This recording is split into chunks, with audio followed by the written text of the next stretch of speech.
नमस्कार दोस्तों, today news में आप सभी का स्वागत है। दरभंगा जिले के सारा मोहनपुर स्थित हैरो इंग्लिश स्कूल में अंतर हाउस वाद विवाद प्रतियोगिता का आयोजन हुआ। हिंदी भाषा में बच्चों के द्वारा ऑनलाइन शिक्षा स्कूली शिक्षा से बेहतर है क्या? देश में स्वच्छता का पूरा जिम्मा सरकार का है। पक्ष और विपक्ष में अच्छे तर्क प्रस्तुत किए। ऑनलाइन शिक्षा स्कूली शिक्षा से बेहतर है और इसके पक्ष में आपसे कुछ बातें करना चाहते हैं। जैसा कि हम सभी जानते हैं कि शिक्षा हमारे जीवन का सबसे महत्वपूर्ण हिस्सा है। शिक्षा हमारे बौद्धिक स्तर को भी मजबूत करता है। शिक्षा एक संस्कृत शब्द है जिसका अर्थ होता है सीखना या फिर सिखाना। शिक्षा हम किसी भी माध्यम के द्वारा ग्रहण कर सकते हैं। आज के इस आधुनिक युग में शिक्षा प्राप्त करने का एक सरल तरीका है ऑनलाइन शिक्षा। इसमें एक शब्द आया है ऑनलाइन। मुझे लगता है यहाँ पे कोई भी ऐसा होगा जो इस ऑनलाइन शब्द से परिचित ना हो। जैसा कि हम देख सकते हैं कि कोरोना काल के समय जब हमारे विद्यालय बंद कर दिए गए तो सभी के माता पिता को यही चिंता सता रही थी उनके बच्चों की शिक्षा कैसे होगी, उनके आगे भविष्य क्या होगा। तभी हमारे विद्यालय ने ऑनलाइन शिक्षा शुरू करवा के हम सभी के माता पिता की चिंता खत्म कर दी। ऑनलाइन शिक्षा ही एकमात्र साधन था उस समय एक शिक्षक और विद्यार्थी के रिश्ते को जोड़े रखने का। हम देख सकते हैं कि कोरोना काल के समय में सभी विद्यार्थी अपने शिक्षक से दूर होते जाते हैं। जैसे कि हम अपने विद्यालय में अपने शिक्षक के समक्ष बैठकर उनसे ज्ञान प्राप्त करते हैं, लेकिन वो कोरोना काल में हमें उनसे दूर जाते जा रहे थे। हम जैसे वो पारंपरिक रूप से अपने विद्यालय जाते हैं, अपने शिक्षक के समक्ष बैठकर उनके सामने बैठकर पढ़ते हैं, वैसे ही हम ऑनलाइन शिक्षा के समय में भी मोबाइल या फिर लैपटॉप के समक्ष बैठकर पढ़ते हैं, जिससे हमें यह न लगे कि हम अपनी कक्षा में दूर रहे हैं। इससे हमें यही लगता है कि हम अपनी कक्षा में बैठकर पढ़ रहे हैं। आज के इस युग में ऑनलाइन शिक्षा को एक शिक्षा का एक नवीनतम रूप दिया गया है। आजकल बड़े बड़े सर्विस जैसे कि इंजीनियरिंग, डॉक्टर आदि की शिक्षा भी आज ऑनलाइन उपलब्ध करवाई जा रही है।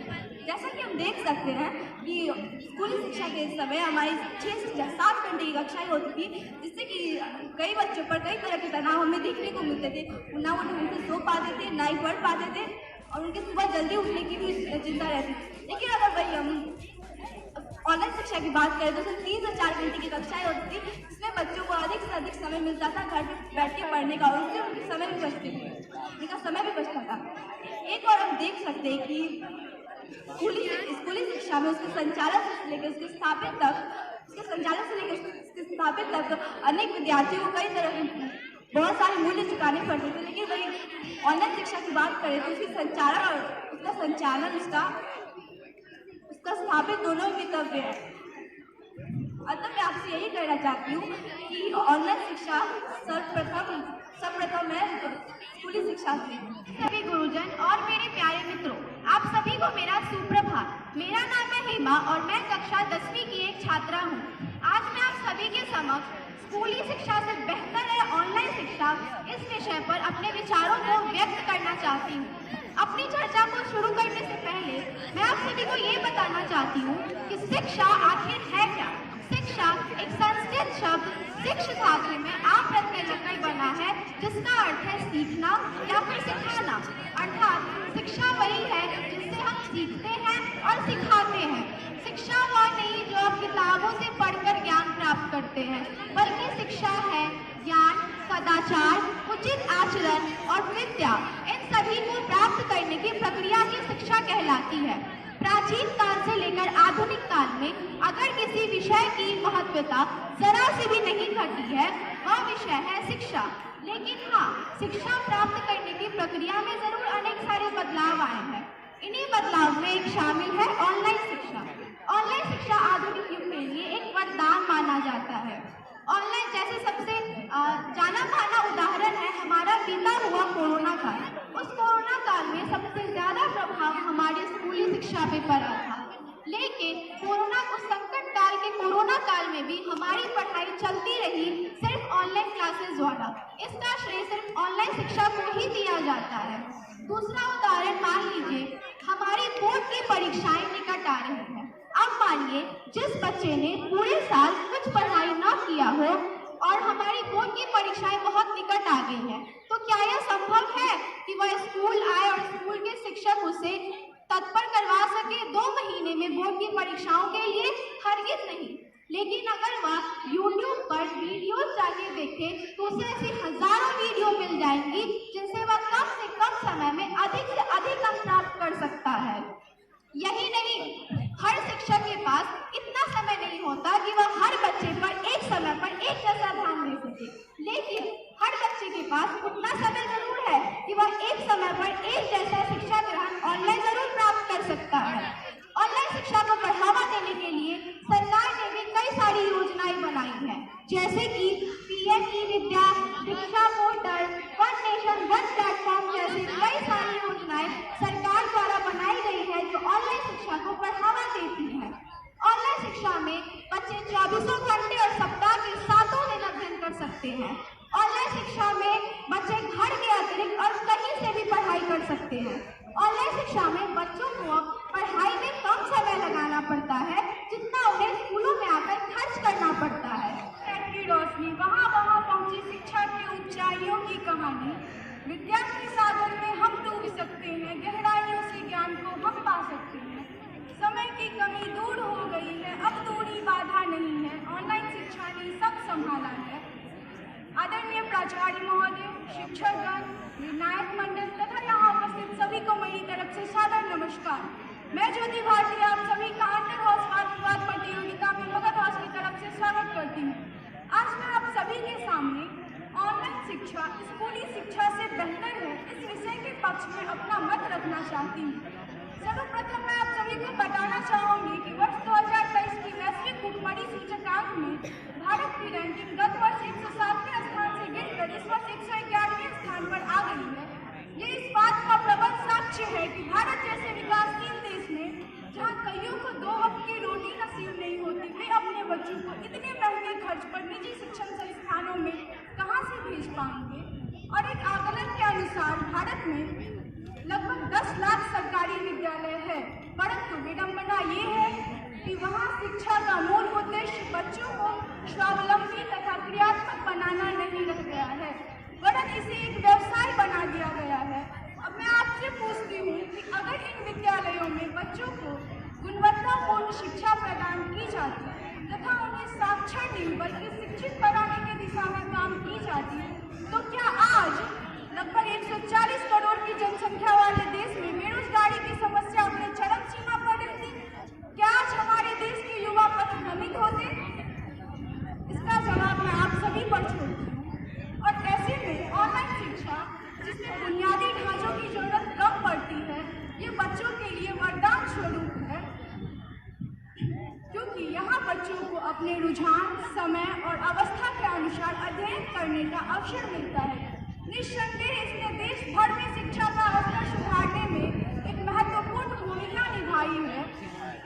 और कोरोना जैसी महामारी के समय में जहां आधुनिक समाज की नींव शिक्षा पर मानो एक ग्रहण सा लग गया था, उस समय ऑनलाइन शिक्षा ने हमें राह दिखाया था। और फलस्वरूप आज गरीबों के बच्चे भी कम लागत में घर बैठे नीट, आईआईटी तथा यूपीएससी जैसे बड़े प्रतियोगी परीक्षाओं में अपनी प्रतिभा का प्रदर्शन कर पाते हैं। आज लड़कियों की पढ़ाई में समय और दूरी बाधा नहीं रह गई है। अब सुदूर इलाके के बच्चे भी अच्छी शिक्षा के हकदार हैं। अब हमारे साथी कहेंगे कि ऑनलाइन शिक्षा की वजह से हमारे सेहत पर बुरा असर पड़ता है, तो मैं उनसे पूछना चाहती हूँ कि ऐसा कोई नियम है कि आप एक कमरे में कुर्सी मेज पर घंटों बैठकर ही पढ़ाई कर सकते हैं? नहीं, ये पूछना आप पर निर्भर करता है कि आप अपने स्वास्थ्य के बारे में कितने जागरूक हैं। आप चाहें तो घर के बाहर बालकनी अथवा गार्डन में भी बैठकर पढ़ाई कर सकते हैं और नियमित अंतराल पर विराम दे सकते हैं। अब कुछ लोग कहेंगे कि ऑनलाइन शिक्षा के आने से दृष्टि संबंधी समस्याएं बढ़ गई है, तो मैं आपको बताना चाहूँगी कि ये कोई नई समस्या नहीं है। आज से पहले भी कुछ छात्र इसके शिकार होते थे और इसके बढ़ जाने का कारण ऑनलाइन शिक्षा नहीं बल्कि इलेक्ट्रॉनिक मीडिया है। तो अब आप ही हमें बताइए कि इलेक्ट्रॉनिक मीडिया की कमियों तथा बुराइयों के लिए ऑनलाइन शिक्षा को बदलाव करना कहाँ तक उचित है?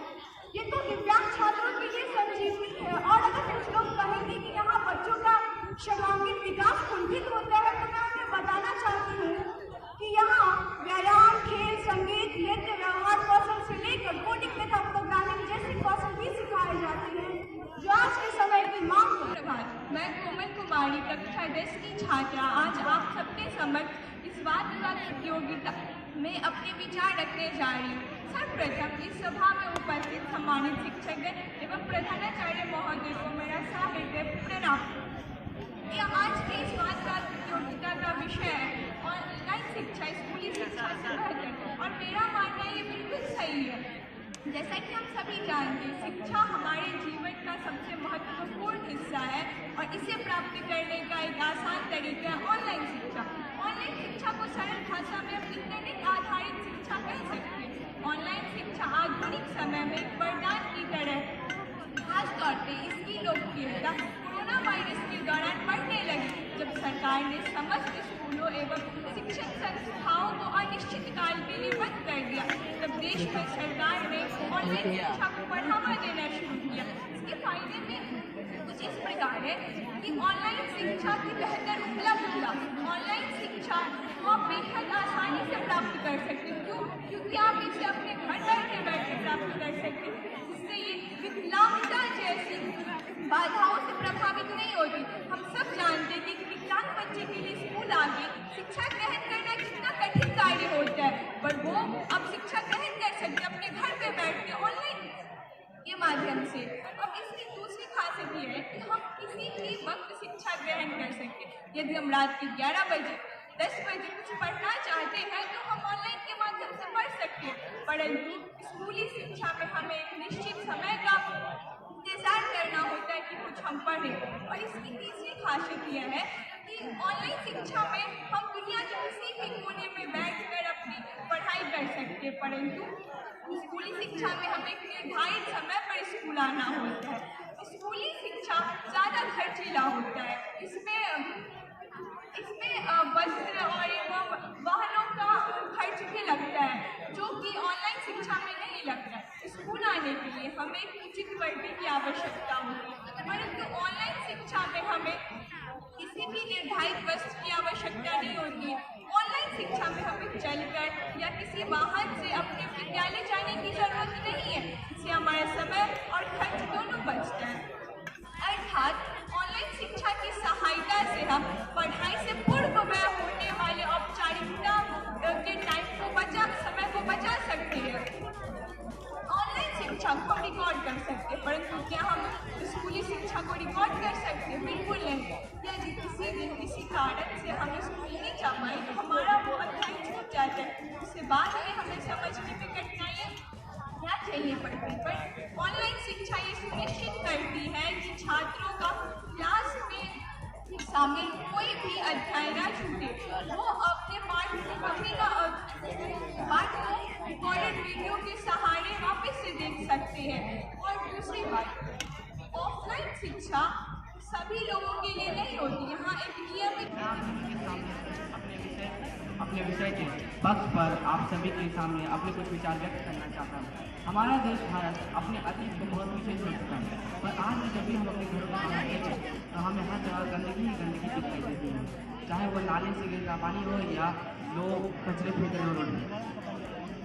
यह सरकार की जिम्मेदारी है कि वह स्वच्छता का ध्यान रखे, क्योंकि वह हमारे देश के प्रधानमंत्री हैं और उनका दायित्व बनता है कि वह हमारे समाज को साफ रखें। जिस प्रकार एक विद्यार्थी अपने शिक्षक के बिना व्यर्थ होता है, उसी प्रकार देश के नागरिक भी अपने सरकार के बिना व्यर्थ होते हैं। जैसा हमें पता है कि हमारे देश में अधिकतर लोग ग्रामीण क्षेत्रों में निवास करते हैं और ग्रामीण क्षेत्रों में अच्छी शिक्षा ना होने के कारण कई लोगों को शिक्षा का महत्व नहीं पता है।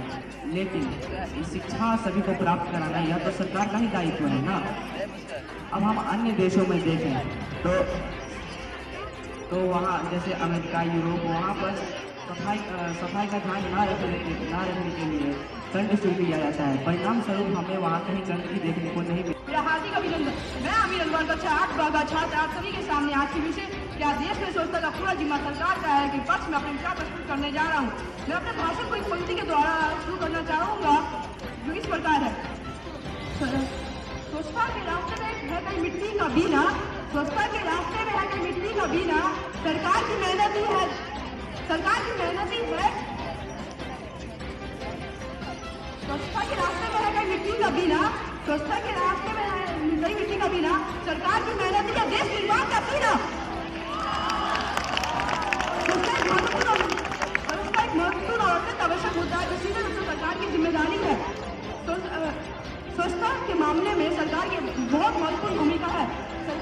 उद्देश्य सिर्फ न्याय और सुरक्षा नहीं है, बल्कि यह भी सुनिश्चित करना है कि देश में स्वच्छता का स्तर उच्च हो। सरकार की जिम्मेदारी है कि वह अपने प्रजातंत्र के सदस्यों के लिए एक स्वस्थ और स्वच्छ वातावरण को सुनिश्चित कर सके। सरकार को स्वच्छता के मानकों को बनाना, लागू करना और निगरानी करना सरकार की जिम्मेदारी है। जो सरकार के नेतृत्व प्रेरणा का बहुत बड़ा हाथ है। सरकार के नेतृत्व प्रेरणा का बहुत बड़ा हाथ। पहली बात यह है कि सरकार को स्वच्छता के लिए प्रतिबद्धता सोचने और प्रतिबद्ध सोचने और कार्रवाई करने की जरूरत है। सरकार को स्वच्छता अभियानों का समर्थन करना, सार्वजनिक स्थलों की सफाई पर ध्यान, सार्वजनिक स्थलों की सफाई और व्यवस्था पर ध्यान देने की जरूरत। सुप्रभात, मैं सनी राज आप सभी के समक्ष आज के वाद विवाद के विषय पे अपनी राय रखना चाहता हूँ, जो कुछ इस प्रकार है। स्वच्छता का सीधा संबंध हमारी सेहत से है और सरकार ने इसे योजना नहीं मिशन बनाया और इसके लिए उन्होंने कई योजनाओं को अमल में लाया, जैसे निर्मल भारत अभियान और स्वच्छ भारत अभियान।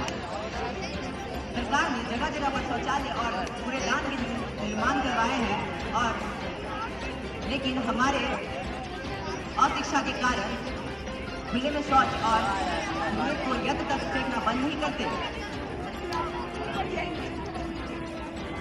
हम रोज प्रतिदिन देखते हैं कि नगर निगम की गाड़ियां आती है और कचरे को उठाकर ले जाती है। ये तो सरकार का ही काम होगा।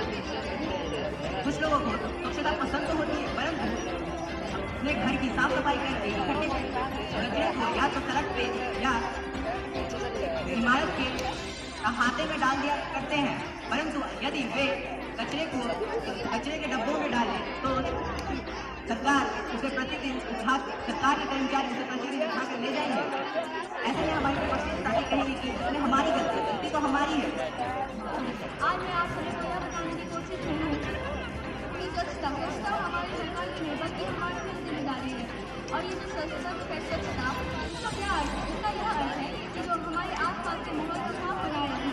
मेरे कहने का तात्पर्य यह है कि स्वच्छता है मतलब स्वच्छता की वजह से कीटाणु बीमारी आदि नहीं फैलते हैं, पर लोग इस कार्य को शुद्धता के साथ नहीं कर रहे हैं और इस कार्य में लापरवाही कर रहे हैं, जिसकी वजह से हमारे आगे लगे बहुत सारे कचरे फैल रहे हैं। जैसे कि आज उदाहरण के तौर पर ले लें कि हमारे स्कूल के बगल में कचरे का पहाड़ बन चुका है। ये किसकी गलती की वजह से बन चुका है? हमारी गलती की वजह से बना है।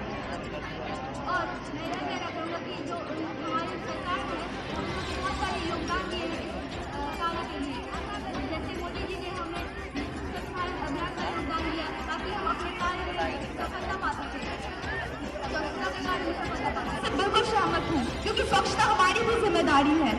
क्योंकि अगर वातावरण को हम साफ रखते हैं तो इससे ना ही सिर्फ वातावरण साफ रहता है, बल्कि इससे हमारा स्वास्थ्य भी बिल्कुल सही रहता है।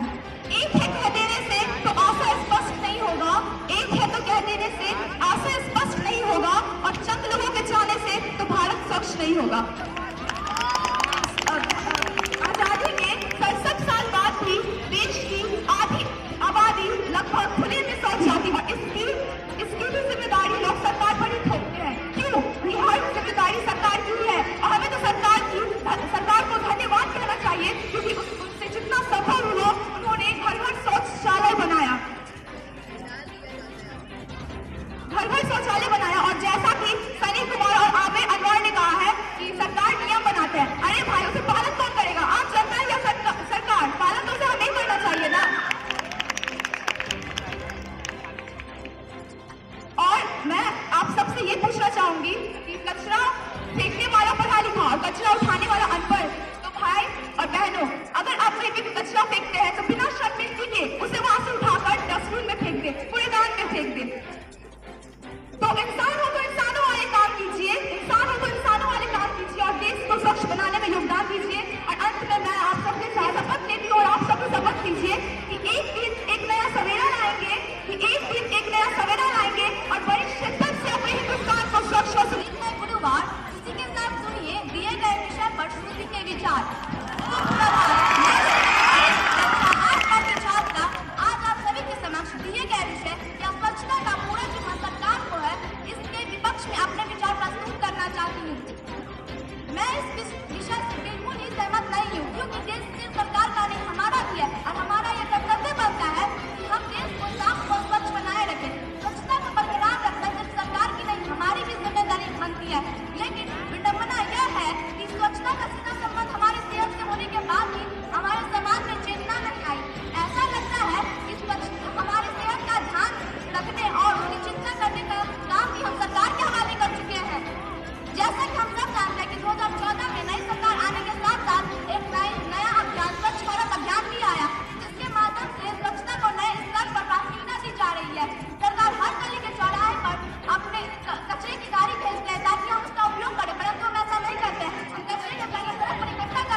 है कि स्वच्छता हमारे सेहत के लिए कितनी जरूरी है, परंतु जागरूक तो हमें ही होना होगा।